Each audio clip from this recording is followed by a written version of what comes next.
Welcome to chesstraps.net. Today we're going to take a look at the Chernev trap in the Spanish Ruy Lopez opening, one of the most popular openings, especially at master level. This trap is named after the great commentator Irving Chernev. Bishop b5, the Spanish a6, bishop a4, knight f6, attacking the pawn on e4. White need not guard it immediately. He can castle, since if black captures on e4, white is going to get activity on the e-file, probably starting with the move d4 to open up the file. After bishop e7, the closed variation, white guards the pawn with rook e1, b5 and bishop b3. Black to move here. He can choose between a number of moves. One of the most common is castling, maybe hoping to achieve the Marshall counter gambit. But he can also play d6. White plays c3, a thematic move in the Spanish, because he wants to get the d4 move in the center. Castles and d4. Bishop g4 can be played here by black, and it puts pressure on the knight on f3, which is now pinned, and black wants to win a pawn on d4. Perhaps bishop takes f3, queen takes f3, e takes d4, c takes d4, knight takes d4. Well, the most natural move here for white might be bishop e3, and this has been played by Kramnik and Ivanchuk and Morozevich and thousands of other players. If bishop e3, white in fact is gambiting the pawn on e4. Can black take that pawn on e4? Well, maybe yes, maybe not. If takes, well, white can throw in bishop d5. It looks as if white is winning a piece here. That's not entirely true, since queen d7 guards the knight on c6, and if bishop takes on e4, black recovers the material with d5, and if the bishop retreats, e4 is coming, putting pressure on that knight on f3. And white has nothing after h3 and bishop h5, since g4, black will come out trumps with bishop takes g4 and h takes g4, queen takes g4. That's got to be good for black.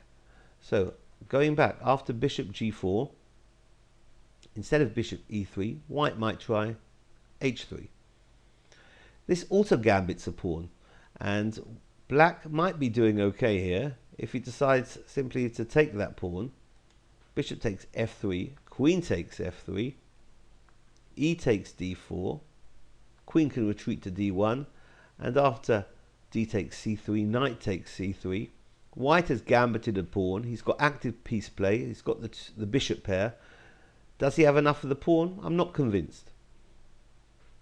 Black can choose, instead of going for that pawn, to drop the bishop back to h5. And now bishop e3 guards the d4 pawn, and he really is gambiting that pawn out on e4. Can black take it immediately? Well, not really. If knight takes c4, bishop d5, attacking both knights. Now queen d7 guarding the c6 knight. The previous theme we saw doesn't work, because if bishop takes on e4, d5, white simply has d takes e5, and the bishop on e4 is immune from capture, since the pawn on d5 is pinned and the black queen will drop. So after bishop e3, black drops the bishop back to g6, hitting the pawn on e4 twice. White guards, and now it looks as if it's fair game and black can capture. Knight takes, and bishop d5. Does white win material here?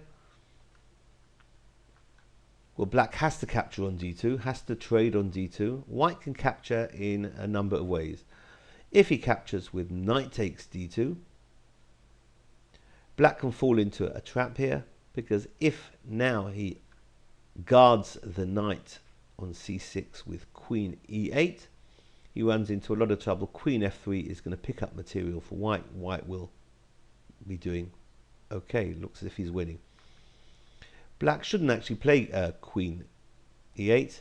Better would be taking on d4, since if c takes d4, black does okay with knight b4, giving up the exchange, because if bishop takes a8, queen takes a8, Black has active piece play, is very strong on the light squares. Better after c takes d4, better for white would be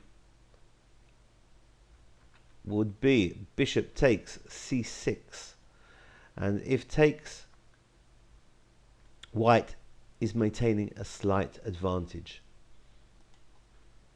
After knight takes d2, instead of the variation we've just examined, knight takes d2 for white, white can try bishop takes d2. And now queen d7 guarding the knight on c6, takes, bishop takes c6, queen takes c6, white gets the pawn back. He's got very active play. That rook on e1 is quite menacing. So if black tries moves like queen d6, bishop f4, queen f6, he's going to win a pawn after dropping the bishop back. Rook e8, knight takes g6, and h takes g6, bishop takes c7, wins a pawn for white. White's doing okay. That's been the Chernev trap in the Spanish. Hope you enjoyed it. See you soon. Bye.